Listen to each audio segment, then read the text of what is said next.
வணக்கம். ஜெயா பிளஸ் செய்திகளை வழங்குவதற்காக நான் ஷர்மிளா இன்ஃபான்சியா. விரிவான செய்திகளை பார்ப்பதற்கு முன்பாக தலைப்புச் செய்திகளை பார்க்கலாம்.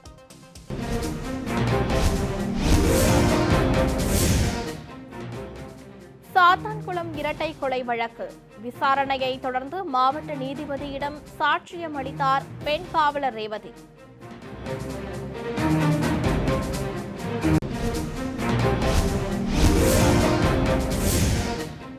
சாத்தான்குளம் தந்தை மகன் கொலை வழக்கு ஜெயராஜ் தரப்பு வழக்கறிஞர்களிடம் மாஜிஸ்ட்ரேட் பாரதிதாசன் விசாரணை.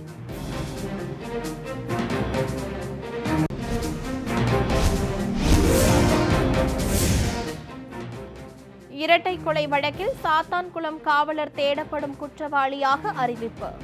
2 நாட்களில் பிடிபடுவார் என சிபிசிஐடி திட்டவட்டம்.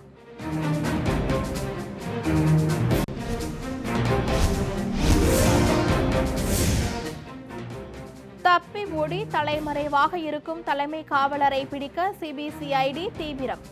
குற்றவாளியை தேடிய நிலை மாறி போலீஸை தேடும் அவலம்.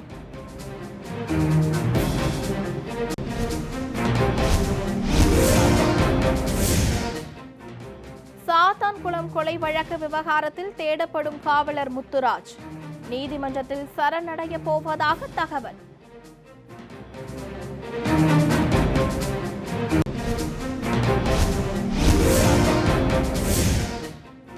சாத்தான்குளம் இரட்டை கொலை வழக்கு காவல் ஆய்வாளர் ஸ்ரீதர் உள்ளிட்டோரை போலீஸ் காவலில் எடுத்து விசாரிக்கப் போவதாக சிபிசிஐடி ஐஜி சங்கர் பேட்டி.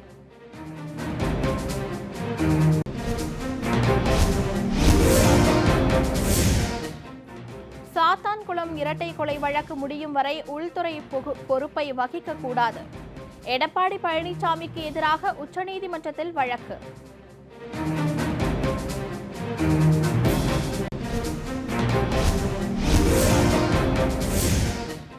சாத்தான்குளம் காவல் நிலையத்தை வருவாய்த்துறை கட்டுப்பாட்டில் இருந்து விலக்கிக் கொள்ளலாம். தமிழக அரசுக்கு சென்னை உயர்நீதிமன்ற மதுரை கிளை அனுமதி.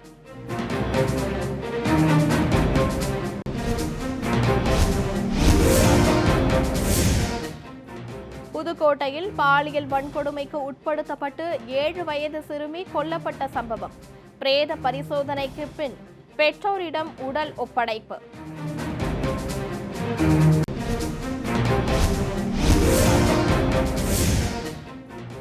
தமிழகத்தில் காவல்துறை புகார் ஆணையம் அமைக்கப்படாததை எதிர்த்து தொடரப்பட்ட வழக்கு. தமிழக அரசுக்கு சென்னை உயர்நீதிமன்றம் நோட்டீஸ்.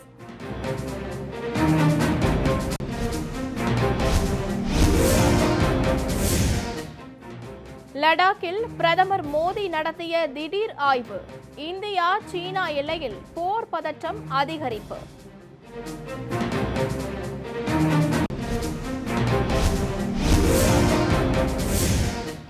கொரோனா தடுப்பு மருந்தை வரும் ஆகஸ்ட் 15ஆம் தேதிக்குள் பயன்பாட்டிற்கு கொண்டுவர இலக்கு. இந்திய மருத்துவ ஆராய்ச்சி கவுன்சில் அறிவிப்பு.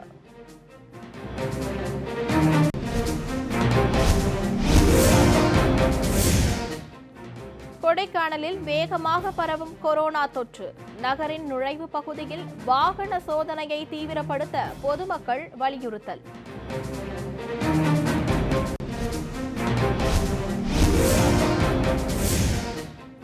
திருப்பதி ஏழுமலையான் கோவிலில் அர்ச்சகர் உட்பட 10 பேருக்கு கொரோனா தொற்று. தேவஸ்தான நிர்வாகிகள் அவசர ஆலோசனை.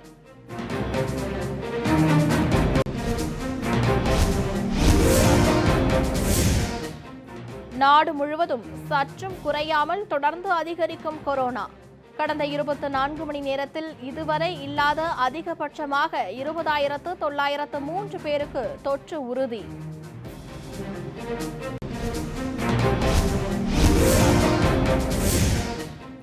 இந்தியா சீனா இடையே எல்லை மோதல் நிகழ்ந்த லடாக் பகுதிக்கு பிரதமர் மோடி திடீர் பயணம்.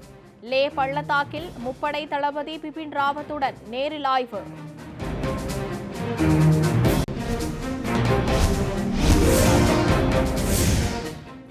உத்தரப்பிரதேசத்தில் டிஎஸ்பி உட்பட 8 போலீசார் சுட்டுக் கொல்லப்பட்ட சம்பவம். பிரபல ரவுடியை பிடிக்க களம் இறங்கியது சிறப்பு அதிரடிப்படை.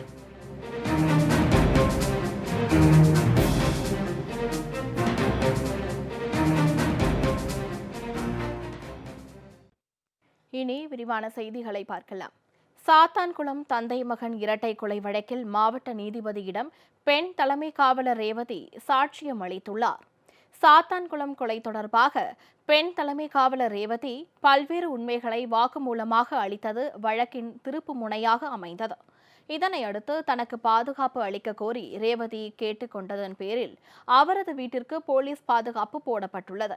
இந்நிலையில் ரேவதியிடம் தூத்துக்குடி குற்றவியல் நடுவர் நீதிமன்ற நீதிபதி ஹேமா விசாரணை நடத்தினார். அப்போது இரட்டை கொலை வழக்கில் நீதிபதியிடம் ரேவதி சாட்சியம் அளித்துள்ளார்.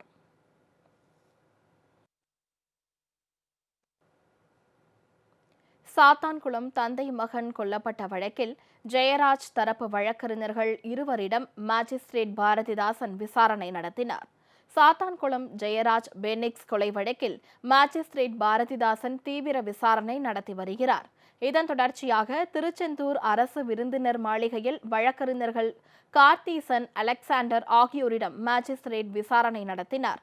ஜெயராஜ் பென்னிக்ஸை போலீசார் அடித்து இழுத்துச் சென்ற போது இந்த இரு வழக்கறிஞர்களையும் காவல்துறையினர் கீழே தள்ளிவிட்டுள்ளனர்.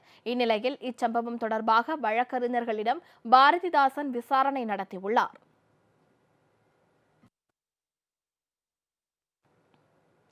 சாத்தான்குளம் இரட்டை கொலை வழக்கு தொடர்பாக காவல் ஆய்வாளர் ஸ்ரீதர் உள்ளிட்டோரை போலீஸ் காவலில் எடுத்து விசாரிக்க திட்டமிட்டுள்ளதாக சிபிசிஐடி ஐஜி சங்கர் தெரிவித்துள்ளார். சாத்தான்குளம் சம்பவம் தொடர்பாக செய்தியாளர்களிடம் பேசிய திரு சங்கர், இவ்வழக்கில் காவல் ஆய்வாளர் ஸ்ரீதர், உதவி ஆய்வாளர் பாலகிருஷ்ணன், காவலர் முருகனை இன்னும் 2 நாட்களில் போலீஸ் காவலில் எடுத்து விசாரிக்க இருப்பதாக தெரிவித்தார். இவ்வழக்கில் தப்பி ஓடிய காவலர் முத்துராஜ் தேடப்படும் நபராக அறிவிக்கப்பட்டுள்ளதாகவும் அவரை 2 அல்லது 3 நாட்களில் கைது செய்து விடுவோம் என்றும் திரு சங்கர் கூறினார். இதனிடையே சாத்தான்குளம் இரட்டை கொலை வழக்கில் தேடப்பட்டு வரும் காவலர் முத்துராஜ் விளாத்திக்குளம் அல்லது கோவில்பட்டி நீதிமன்றத்தில் சரணடையப் போவதாக தகவல் வெளியாகியுள்ளது.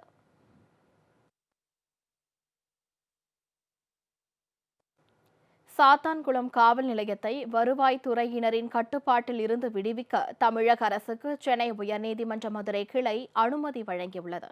சாத்தான்குளத்தில் ஜெயராஜ் பென்னிக்ஸ் கொலை வழக்கு தொடர்பாக சாத்தான்குளம் காவல் நிலையத்தில் தடயங்களை அழிக்க முயற்சி நடைபெற்றதால் நீதிமன்ற உத்தரவின் பேரில் வருவாய்த்துறை கட்டுப்பாட்டுக்கு கொண்டுவரப்பட்டது. இந்நிலையில் இது தொடர்பாக வழக்கு விசாரணை சென்னை உயர்நீதிமன்ற மதுரை கிளையில் இன்று நடைபெற்றது.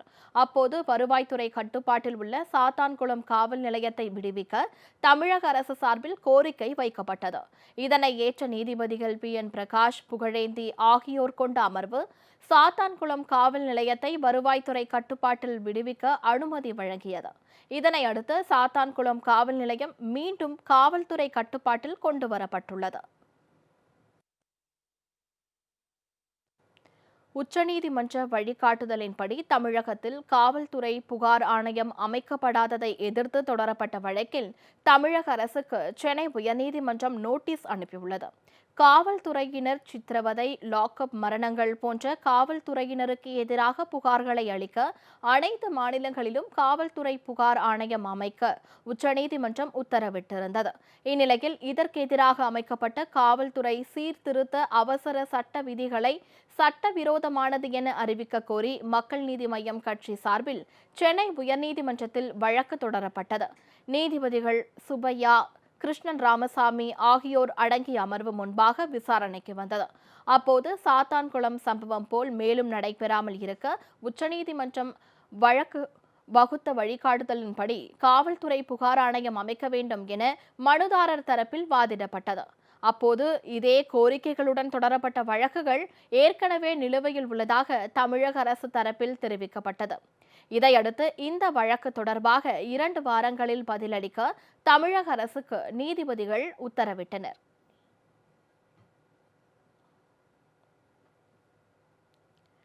புதுக்கோட்டை அருகே 7 வயது சிறுமி பாலியல் வன்கொடுமைக்கு உட்படுத்தப்பட்டு கொல்லப்பட்ட வழக்கில் பிரேத பரிசோதனை முடிந்து சிறுமியின் உடல் பெற்றோரிடம் ஒப்படைக்கப்பட்டது. புதுக்கோட்டை மாவட்டம் அறந்தாங்கி அருகே உள்ள ஏம்பல் கிராமத்தில் 7 வயது சிறுமி பாலியல் வன்கொடுமைக்கு உள்ளாக்கப்பட்டு கொலை செய்யப்பட்ட சம்பவம் அதிர்வலையை ஏற்படுத்தியுள்ளது. இந்த சம்பவம் தொடர்பாக ராஜா என்ற இளைஞர் கைது செய்யப்பட்ட நிலையில் அவரிடம் போலீசார் தீவிர விசாரணை நடத்தி வருகின்றனர். பாதிக்கப்பட்ட சிறுமிக்கு உரிய நீதி கிடைக்க வேண்டும் என பலரும் தெரிவித்துள்ளனர். இந்நிலையில் பிரேத பரிசோதனை முடிந்து சிறுமியின் உடல் பெற்றோரிடம் ஒப்படைக்கப்பட்டது.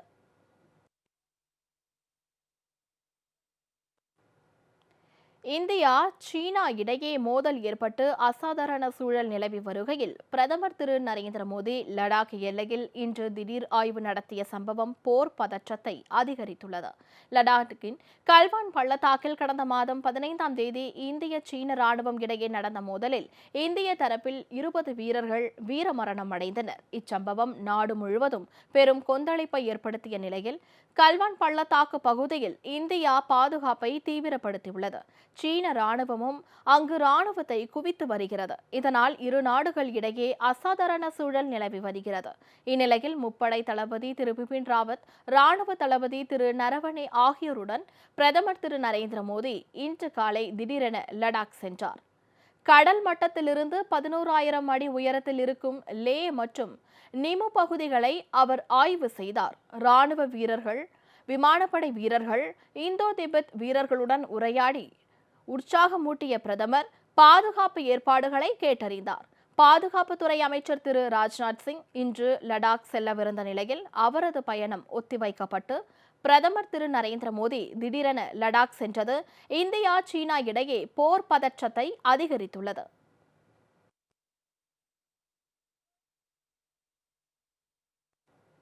கொரோனா தடுப்பு மருந்தை வரும் ஆகஸ்ட் 15ஆம் தேதி பயன்பாட்டிற்கு கொண்டுவர இலக்கு நிர்ணயிக்கப்பட்டுள்ளதாக இந்திய மருத்துவ ஆராய்ச்சி கவுன்சில் தெரிவித்துள்ளது.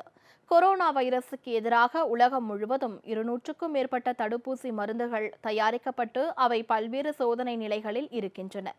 அந்த வகையில் ஹைதராபாத்தைச் சேர்ந்த பாரத் பயோடெக் நிறுவனம் இந்தியாவின் முதல் தடுப்பூசியை வெற்றிகரமாக உருவாக்கியுள்ளதாக அறிவித்தது. இதனையடுத்து கோவேக்சின் என அழைக்கப்படும் இந்த தடுப்பூசியின் 2ஆம் கட்ட மனித மருத்துவ பரிசோதனையை இந்திய மருத்துவ ஆராய்ச்சி கவுன்சில் மற்றும் தேசிய வைராலஜி நிறுவனத்துடன் இணைந்து நடத்த இந்திய மருந்து கட்டுப்பாட்டு அமைப்பு ஒப்புதல் அளித்தது. வரும் 7ஆம் தேதி முதல் இந்த தடுப்பூசி மனிதர்களுக்கு சோதிக்கப்பட உள்ளதாகவும், சோதனை வெற்றியடைந்தால் வரும் ஆகஸ்ட் 15ஆம் தேதி சுதந்திர தினத்தன்று பயன்பாட்டிற்கு வரும் என்றும் கூறப்படுகிறது. எனவே கொரோனா தடுப்பு மருந்து சோதனையை துரிதப்படுத்த பாரத் பயோடெக் நிறுவனத்திற்கு இந்திய மருத்துவ கவுன்சில் கடிதம் எழுதியுள்ளது. இதனிடையே அகமதாபாத்தைச் சேர்ந்த ஜைடல் காடிலா என்ற நிறுவனமும் கொரோனா தடுப்பூசியை தயாரித்துள்ளதாக தெரிவித்துள்ளது. இந்த மருந்து விலங்குகளிடம் வெற்றிகரமாக சோதிக்கப்பட்ட நிலையில் அடுத்த கட்டமாக மனிதர்களிடம் சோதித்து பார்க்க இந்திய மருந்து கட்டுப்பாட்டு அமைப்பு ஒப்புதல் அளித்துள்ளது.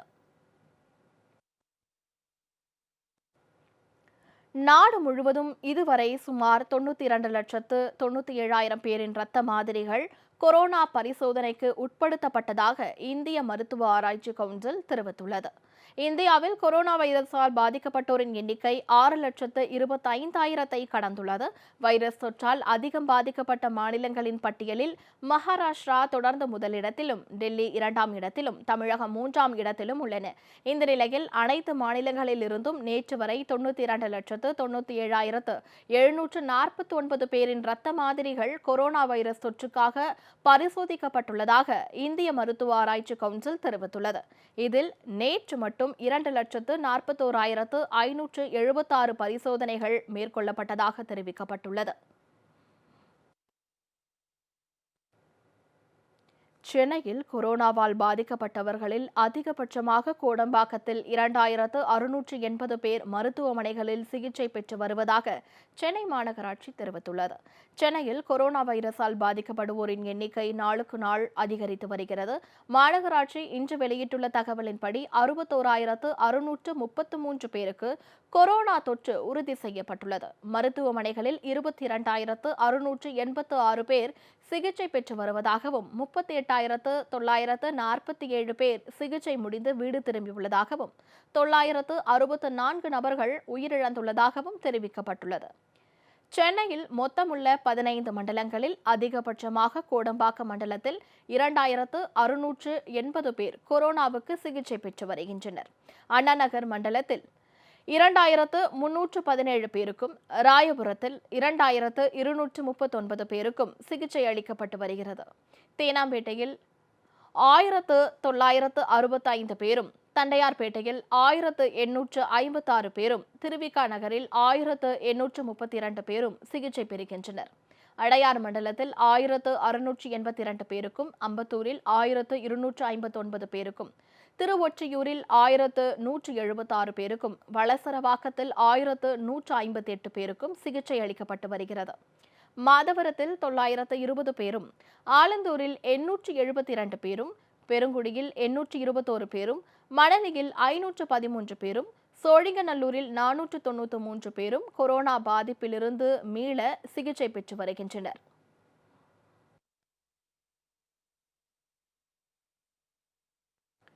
தமிழகத்தில் ஊரடங்கு கட்டுப்பாடுகளை மீறியவர்களிடம் இருந்து இதுவரை 16,79,12,000 ரூபாய் அபராதமாக வசூலிக்கப்பட்டுள்ளது.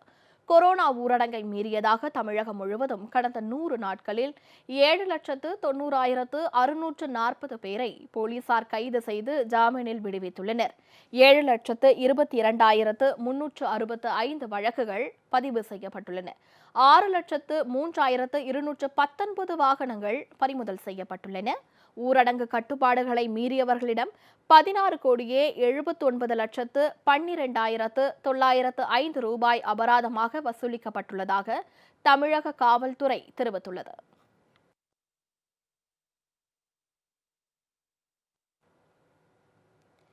பாரதிய ஜனதா கட்சியின் மாநில நிர்வாகிகள் பலர் புதிதாக அறிவிக்கப்பட்டுள்ளனர். சென்னை தியாகராயர் நகரில் உள்ள பாஜக தலைமை அலுவலகத்தில் அக்கட்சியின் தலைவர் திரு முருகன் இன்று செய்தியாளர்களுக்கு பேட்டியளித்தார். அப்போது பேசிய அவர், 3 ஆண்டுகளுக்கு ஒருமுறை பாஜக மாநில நிர்வாகிகள் மாற்றி அமைக்கப்படுவது வழக்கம் என்பதால் அதன் அடிப்படையில் தற்போது புதிய நிர்வாகிகள் அறிவிக்கப்பட்டிருப்பதாக கூறினார். மாநில துணைத் தலைவர்களாக திரு நயினார் நாகேந்திரன், வானதி ஸ்ரீனிவாசன் மற்றும் திமுகவிலிருந்து அண்மையில் வெளியேறிய துரைசாமி உள்ளிட்டோர் நியமிக்கப்பட்டுள்ளதாக கூறினார். மாநில துணைத் தலைவர்களாக திரு சக்கரவர்த்தி, திரு நயினார் நாகேந்திரன், திரு வி.பி. துரைசாமி, திரு கே.எஸ். நரேந்திரன், திருமதி வானதி சீனிவாசன், திரு கருப்பு முருகானந்தம், திரு எம்.என். ராஜா, திருமதி ஏ.ஆர். மகாலட்சுமி, புரொஃபசர் கனகசபாபதி, திரு புரட்சி கவிதாசன் இவர்கள் மாநில துணைத் தலைவர்களாக நிர்ணயிக்கப்பட்டிருக்கிறார்கள்.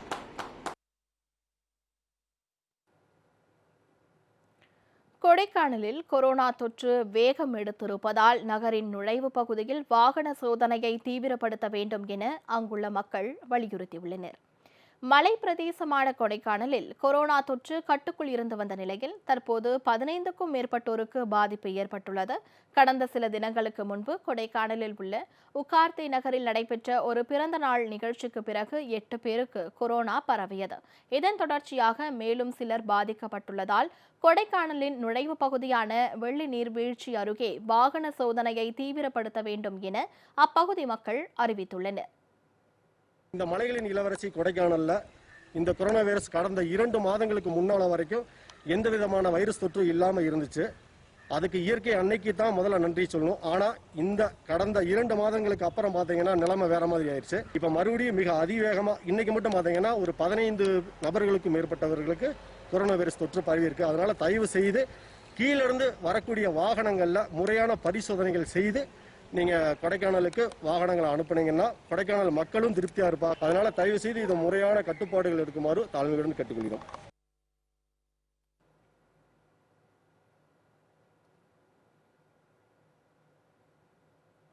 புதுக்கோட்டையில் எள் அமோக விளைச்சல் அடைந்த நிலையில் போதிய விலை கிடைக்காததால் விவசாயிகள் வேதனை அடைந்துள்ளனர்.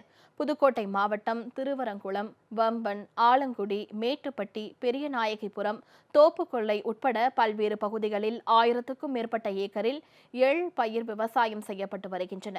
90 நாட்களில் விளையக்கூடிய எள்ளை அதிகப்படியாக குறு விவசாயிகள் பயிரிட்டு வருகின்றனர். இந்த வருடம் பருவமழை பெய்ததால் எள் அமோகமாக விளைந்துள்ள நிலையில் போதிய விலை கிடைக்காமல் விவசாயிகள் வேதனை அடைந்துள்ளனர். இதனிடையே கிலோ ஒன்றுக்கு 100 ரூபாய் விற்க வேண்டிய எள் தற்போது ஊரடங்கால் 50 60 ரூபாய்க்கு மட்டுமே வியாபாரிகளிடம் விற்கப்படுவதால் தொழிலாளர்களுக்கு கூடிய ஊதியம் கொடுக்க முடியாத நிலை ஏற்பட்டுள்ளதாக விவசாயிகள் கவலை தெரிவித்துள்ளனர். தங்களின் வாழ்வாதாரத்தை கருத்தில் கொண்டு எள்ளுக்கு கூடுதல் விலையை அரசு நிர்ணயம் செய்து நேரடி கொள்முதல் செய்ய வேண்டும் என அரசுக்கு விவசாயிகள் கோரிக்கை விடுத்துள்ளனர். திருவண்ணாமலை மாவட்டத்தில் இந்த எள்ளு பயிர் சாகுபடி பண்ணிகிட்டு இருக்கான். இது சித்திரை பங்குனி சித்திரையில் சாகுபடி பண்ணுறது வழக்கமாக பண்ணுறது. அதுவும் இந்த குறு விவசாயியை தான் கொஞ்சம் இதை முக்கியத்துவம் கொடுத்து பண்ணிகிட்டு இருக்கேன். இதை பார்த்தீங்கன்னா போன வருஷத்தை விட இந்த வருஷம் விலை ரொம்ப கம்மியாக இருக்குது. போன வருஷம் ஒரு 110 ரூபா 115 ரூபா வரலும் எள்ளு விற்றுக்கிட்டு இருந்தது.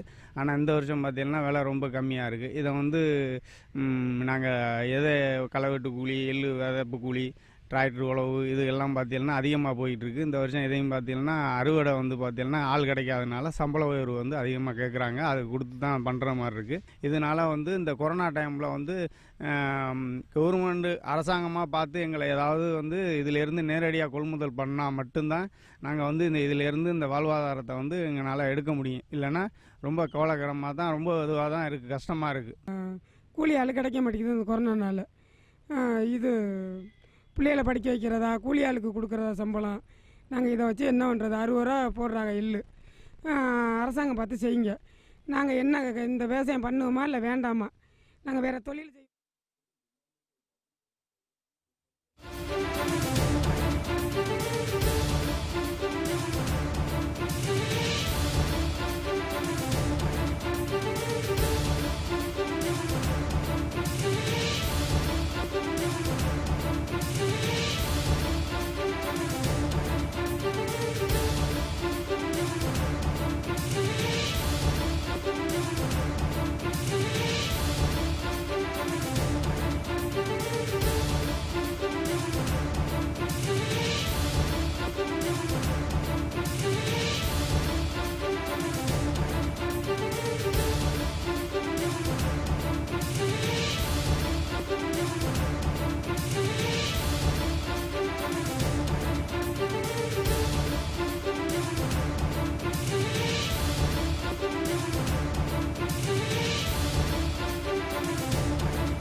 ஜெயராஜ் மற்றும் பென்னிக்ஸை கோவில்பட்டி கிளை சிறைக்கு கொண்டு சென்ற தனியார் வாகன ஓட்டுநரிடம் தற்போது விசாரணை நடைபெற்று வருகிறது. இது குறித்த மேலும் சில தகவல்களை செய்தியாளர் அருணிடம் கேட்கலாம். அருண், தகவல்களை பதிவு செய்ய.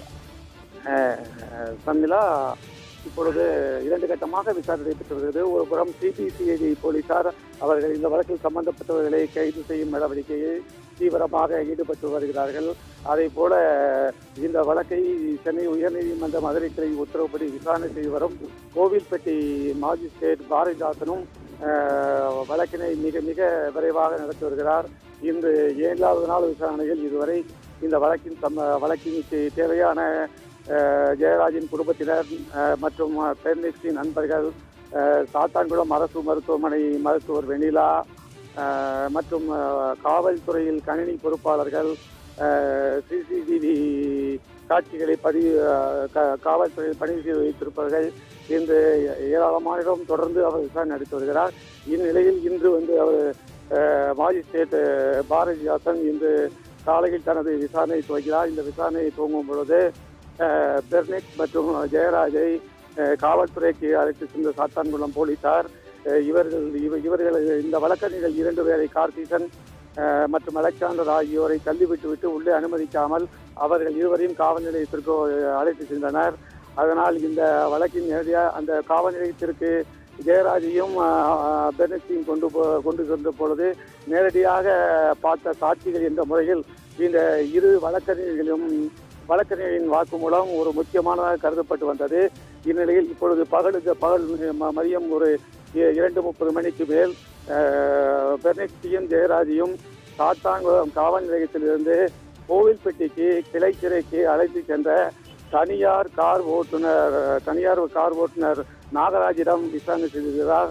அப்பொழுதுதான் அவர்கள் இருந்த இருக்கையில் இருந்த பெட்ஷீட்டில் இரத்தக்கரை படிந்ததாக அந்த பெட்ஷீட் எல்லாம் செய்தியாக வெளிவந்தது.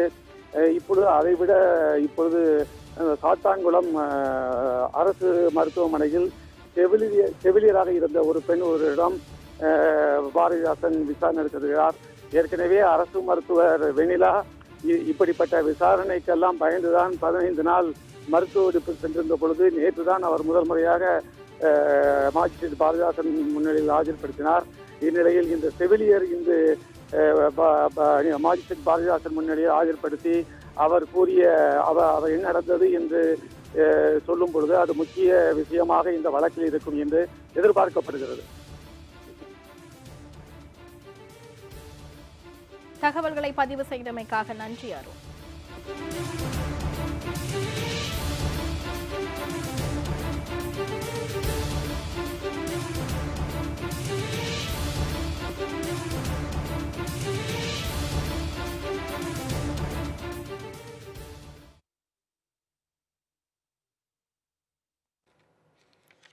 இனி மேலும் சில முக்கிய நிகழ்வுகளை வேக செய்திகளாக பார்க்கலாம்.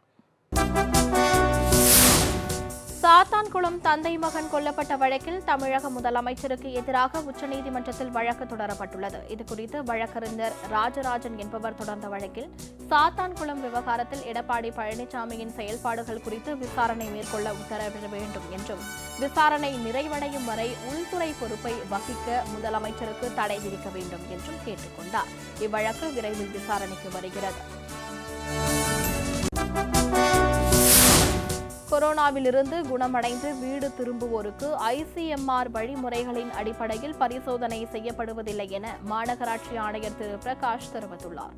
சாலிகிராமத்தில் உள்ள கல்லூரி ஒன்றில் செய்தியாளர்களிடம் பேசிய அவர், சென்னையில் நாள் ஒன்றுக்கு சராசரியாக 550 மருத்துவ முகாம்கள் நடத்தப்பட்டு வருவதாக தெரிவித்தார்.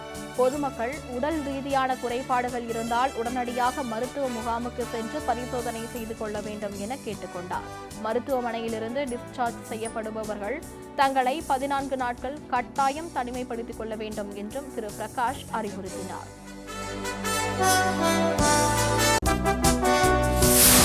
திருப்பதி ஏழுமலையான் கோவிலில் அர்ச்சகர் உட்பட 10 பேர் கொரோனாவால் பாதிக்கப்பட்டுள்ளனர். கொரோனா ஊரடங்கால் 3 மாதங்களுக்கு மேல் மூடப்பட்டிருந்த திருப்பதி ஏழுமலையான் கோவில் கடந்த மாதம் 8ஆம் தேதி திறக்கப்பட்டு பல்வேறு கட்டுப்பாடுகளுடன் பக்தர்கள் தரிசனத்திற்கு அனுமதி அளிக்கப்பட்டது. இந்நிலையில் திருப்பதி கோவிலில் பணியாற்றும் அர்ச்சகர் ஒருவருக்கும் 4 வாத்தியக்காரர்கள் மற்றும் 5 பாதுகாவலர்களுக்கும் கொரோனா தொற்று உறுதியாகியுள்ளது. இது தொடர்பாக ஆலோசிக்க திருப்பதி தேவஸ்தான நிர்வாகிகள் நாளை அவசர கூட்டத்திற்கு ஏற்பாடு செய்துள்ளனர்.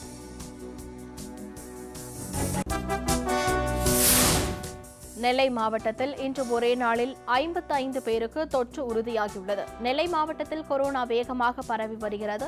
அதிகபட்சமாக இன்று ஒரே நாளில் 55 பேருக்கு தொற்று உறுதி செய்யப்பட்டுள்ளது. நெல்லை மாநகர பெண் காவல்துறை ஆய்வாளர் உட்பட 55 பேருக்கு பாதிப்பு ஏற்பட்டுள்ளது. நெல்லை சந்திப்பு, மீனாட்சிபுரம், பாளையங்கோட்டை உள்ளிட்ட பகுதிகளில் கிருமி நாசினி தெளிக்கப்பட்டு தூய்மை பணிகள் மேற்கொள்ளப்பட்டன.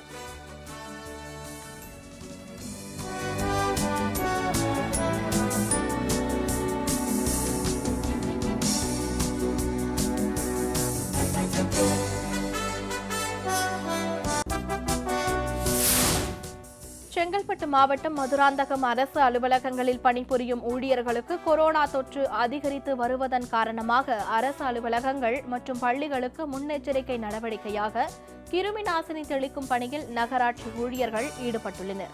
செங்கல்பட்டு அரசு தலைமை மருத்துவமனையில் 22 மருத்துவர்கள் காவல் நிலையங்களில் பணிபுரியும் காவலர்கள் 18 பேர் என தொடர் பாதிப்புக்கு உள்ளாகி வருகின்றனர். இதன் காரணமாக மாவட்ட நிர்வாகம் சார்பில் அனைத்து அரசு அலுவலகங்களிலும் கிருமி நாசினி தெளித்து சுத்தப்படுத்த வேண்டும் என அறிவுறுத்தப்பட்டதை அடுத்து நகராட்சிக்குட்பட்ட அனைத்து வார்டுகளிலும் கிருமி நாசினி தெளிக்கப்படுகிறது.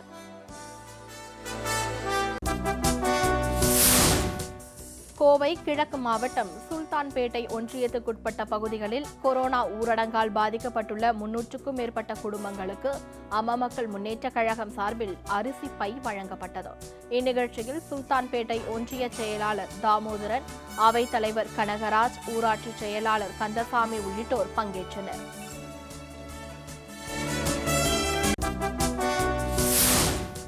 திருச்சி ஸ்ரீரங்கம் ரங்கநாதர் ஆலயத்தில் ஆணி திருமஞ்சன வைபவம் பக்தர்களின்றி நடைபெற்றது. ஆணி மாதம் கேட்டை நட்சத்திரம் அன்று நடைபெறும் இந்த வைபவத்தில் கருட மண்டபத்திலிருந்து தங்கக்குடம் எடுத்து வரப்பட்டு அம்மா மண்டபம் திருக்காவிரியிலிருந்து கொண்டு வரப்பட்ட புனித நீர் திருக்கோவிலினுள் ஊற்றப்பட்டது. பின்னர் யானை ஆண்டாள் மீது வைக்கப்பட்ட புனித நீர் அடங்கிய தங்கக்குடம் மங்கள வாத்தியங்கள் முழங்கிட உள்பிரகாரங்களில் வலம் வந்து பின்னர் மூலஸ்தானம் கொண்டு செல்லப்பட்டது. இதனைத் தொடர்ந்து இன்று மாலை நம்பெருமாளுக்கு தைல காப்பு அலங்காரம் சாற்றப்பட உள்ளது. திருக்கோவில்கள் நடை அடைக்கப்பட்டிருந்ததால் கைங்கரியத்தை காண முடியாத பக்தர்கள் வழி நெடுகிலும் திரண்டிருந்து புனித நீர் கொண்டு செல்லும் கைங்கரிய நிகழ்ச்சியினை கண்டு வணங்கியபடி நின்றனர்.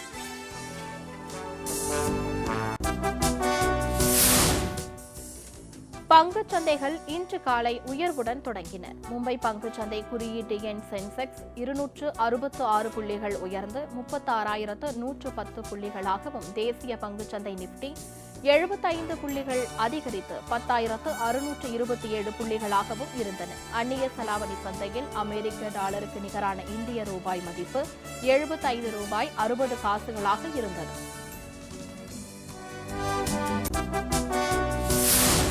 ராணிப்பேட்டை மாவட்டம் வாலஜாபேட்டை அருகே கொரோனாவுக்கு சிகிச்சை அளிப்பதாக கூறி மருத்துவம் பார்த்து வந்த போலி மருத்துவர் கைது செய்யப்பட்டார். ஜம்புக்குளம் பகுதியில் கொரோனாவுக்கு சிகிச்சை அளிப்பதாக எழுந்த புகாரின் பேரில் மாவட்ட கொரோனா தடுப்பு குழுவினர் அப்பகுதியில் ஆய்வு மேற்கொண்டனர். அப்போது அதே பகுதியைச் சேர்ந்த ராஜா என்பவர் 8ஆம் வகுப்பு மட்டும் படித்துவிட்டு ஆங்கில மருத்துவம் பார்த்து வந்தது தெரியவந்துள்ளது. அதனைத் தொடர்ந்து அவர் பயன்படுத்திய மருந்துகளையும் பறிமுதல் செய்த மருத்துவ அதிகாரிகள் கிளினிக்கை பூட்டி சீல் வைத்தனர்.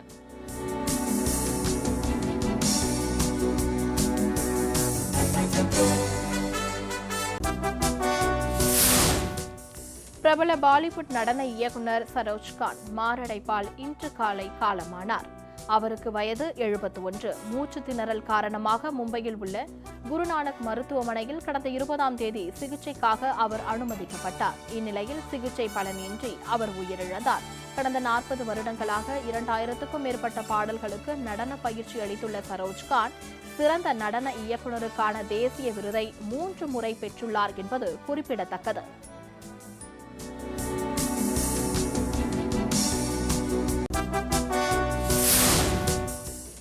இந்த ஆண்டு வடகிழக்கு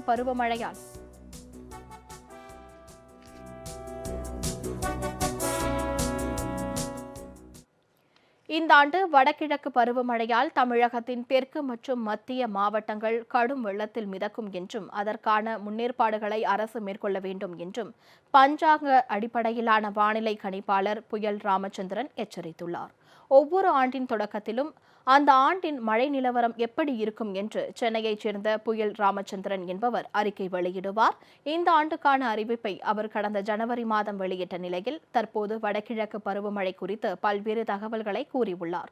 அதன்படி வடகிழக்கு பருவமழை இந்த ஆண்டு மிக கடுமையாக இருக்கும் என்றும் தமிழகத்தின் மத்திய மற்றும் தெற்கு மாவட்டங்களில் கடும் வெள்ளப்பெருக்கெடுத்து ஓடும் என்றும் மதுராந்தகம் முதல் கன்னியாகுமரி வரை இந்த பாதிப்புகளை எதிர்கொள்ள நேரிடும் என்றும் எச்சரித்துள்ளார்.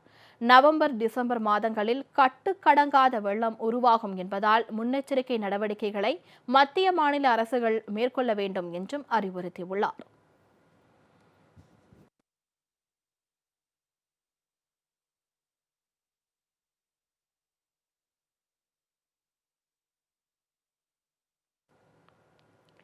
தங்கத்தின் விலை இன்று சவரனுக்கு 40 ரூபாய் அதிகரித்து 37,016 ரூபாய்க்கு விற்பனை செய்யப்படுகிறது. ஆபரண தங்கம் விலை கிராமுக்கு 5 ரூபாய் அதிகரித்து சவரனுக்கு 40 ரூபாய் உயர்ந்துள்ளது. சென்னையில் 22 கேரட் ஆபரண தங்கம் 1 கிராம் 4,627 ரூபாய்க்கும், ஒரு சவரன் 37,016 ரூபாய்க்கும் விற்பனையாகிறது. 24 கேரட் தங்கம் 8 கிராம் 38,888 ரூபாய்க்கு விற்பனை செய்யப்பட்டு வருகிறது. வெள்ளி 1 கிராம் 53 ரூபாய்க்கும், 1 கிலோ 53,000 ரூபாய்க்கும் விற்பனை செய்யப்படுகிறது.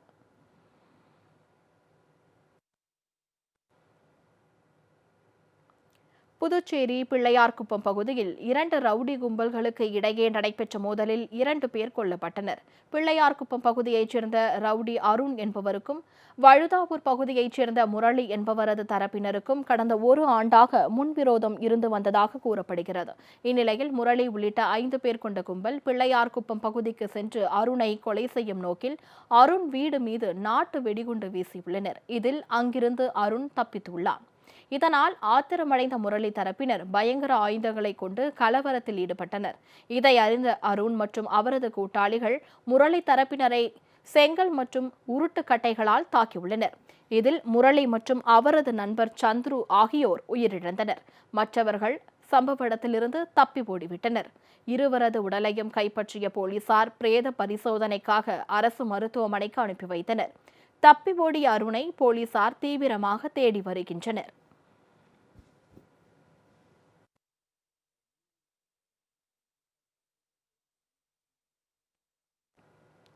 இந்தியாவுடனான மோதல் காரணமாக சீனாவின் ராணுவத்தில் புரட்சி வெடிக்க வாய்ப்புள்ளதாக அந்நாட்டின் மூத்த தலைவர் எச்சரித்துள்ளார்.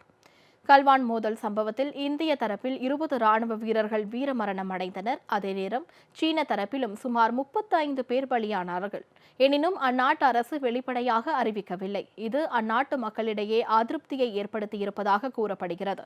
ராணுவ வீரர்களுக்கு எப்படி மரியாதை அளிக்க வேண்டும் என்பதை இந்தியாவிடமிருந்து கற்றுக்கொள்ள வேண்டும் என்ற எண்ணம் சீனர்களிடையே எழுந்துள்ளது. இது தொடர்பாக கருத்து தெரிவித்துள்ள அந்நாட்டு கம்யூனிஸ்ட் கட்சியின் முன்னாள் தலைவரின் மகன் ஜியான்சியாங் சீன ராணுவ வீரர்களுக்கு உரிய மரியாதை அளிக்கப்படவில்லை என அதிருப்தி தெரிவித்ததாக கூறப்படுகிறது. இந்த பிரச்சினையில் சீன அரசுக்கு எதிர்ப்புகள் அதிகரித்து வருவதாகவும், முன்னாள் ராணுவ அதிகாரிகள் மற்றும் இந்நாள் ராணுவ வீரர்கள் அரசுக்கு எதிராக களம் இறங்க வாய்ப்புள்ளதாகவும் அவர் எச்சரித்துள்ளார்.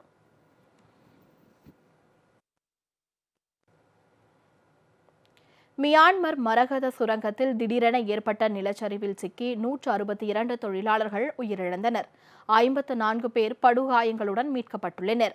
அண்டை நாடான மியான்மரில் யாங்கூன் நகரிலிருந்து 950 கிலோமீட்டர் தொலைவில் ஹபாகந்த் நகரில் மரகத சுரங்க பணிகள் நடைபெறுகின்றன. நேற்று இப்பகுதியில் திடீரென நிலச்சரிவு ஏற்பட்டது. இதில் சுரங்க பணிகளில் ஈடுபட்டிருந்த 100க்கும் மேற்பட்டோர் சிக்கிக் கொண்டனர். தகவல் அறிந்து வந்த மீட்புப் படையினர் படுகாயமடைந்த 54 பேரை மீட்டு மருத்துவமனையில் சேர்த்தனர். அத்துடன் மண்ணில் புதைந்திருந்த 50 பேரின் சடலங்கள் முதலில் மீட்கப்பட்டிருந்த நிலையில் மேலும் 112 சடலங்கள் மீட்கப்பட்டன. இதனையடுத்து பலி எண்ணிக்கை 162ஆக அதிகரித்துள்ளதாக மியான்மர் தீயணைப்புத்துறை தெரிவித்துள்ளது. மீட்புப் பணி தொடர்ந்து நடைபெற்று வருவதால் பலி எண்ணிக்கை அதிகரிக்கும் என அஞ்சப்படுகிறது. போட்ஸ்வானா காடுகளில் 400 யானைகள் உயிரிழந்ததற்கான காரணங்கள் குறித்து தீவிர விசாரணை தொடங்கியுள்ளது. தெற்கு ஆப்பிரிக்க நாடான போட்ஸ்வானா நாட்டில் இந்த துயர சம்பவம் நடந்துள்ளது. அங்குள்ள காட்டுப்பகுதி ஒன்றில் கடந்த சில நாட்களில் 400 யானைகள் பரிதாபமாக உயிரிழந்துள்ளன. இந்த யானைகள் உயிரிழப்பிற்கு சட்டவிரோத வேட்டைக்காரர்கள் காரணமில்லை என அந்நாட்டு அரசு தெளிவாக விளக்கியுள்ளது. உயிரிழந்த யானைகளில் தந்தங்கள் எவையும் திருடப்படவில்லை என்பது மட்டுமல்லாமல் யானைகள் சட்டவிரோதமாக கொல்லப்பட்டன என்பதற்கான எந்த காரணமும் கண்டறியப்படவில்லை. அதே நேரம் யானைகளின் தொடர் உயிரிழப்புக்கு என்ன காரணம் என்பது புரியாத புதிராகவே உள்ளது. இந்நிலையில் அந்நாட்டு அரசு தீவிர விசாரணையை தொடங்கியுள்ளது. ஈரான் நாட்டின் ரூபாய் மதிப்பு வரலாறு காணாத அளவுக்கு குறைந்துள்ளதால் அதில் முதலீடு செய்ய ஏராளமானோர் முன்வந்துள்ளனர். ஏற்கனவே கொரோனா வைரஸ் காரணமாக ஈரான் நாட்டு பொருளாதாரம் அதல பாதாளத்துக்கு சென்ற நிலையில் அமெரிக்க அதிபர் அந்நாட்டுக்கு எதிராக விதித்த பொருளாதார தடைகளும் மிகப்பெரிய பாதிப்பை ஏற்படுத்தியுள்ளது. இதனால் ஈரான் நாட்டு செலாவணியின் மதிப்பு வரலாறு காணாத அளவுக்கு குறைந்துள்ளது. இதை சமாளிக்க அந்நாட்டு மைய வங்கி பல ஆயிரம் கோடி ரூபாய் அளவுக்கு நிதி புழக்கத்தை ஏற்படுத்தினாலும் எந்தவித முன்னேற்றமும் ஏற்படவில்லை. இந்நிலையில் அமெரிக்காவின் தடைகளை மீறி பல வழிகளில் பொருளீட்ட முடியும் என அந்நாட்டு அதிபர் ஹசன் ருஹானி நம்பிக்கை தெரிவித்துள்ளார். உள்நாட்டு பணத்தின் மதிப்பு மிகவும் குறைந்துள்ளதால் முதலீட்டாளர்கள் அதில் முதலீடு செய்வதில் ஆர்வம் செலுத்தி வருகின்றனர்.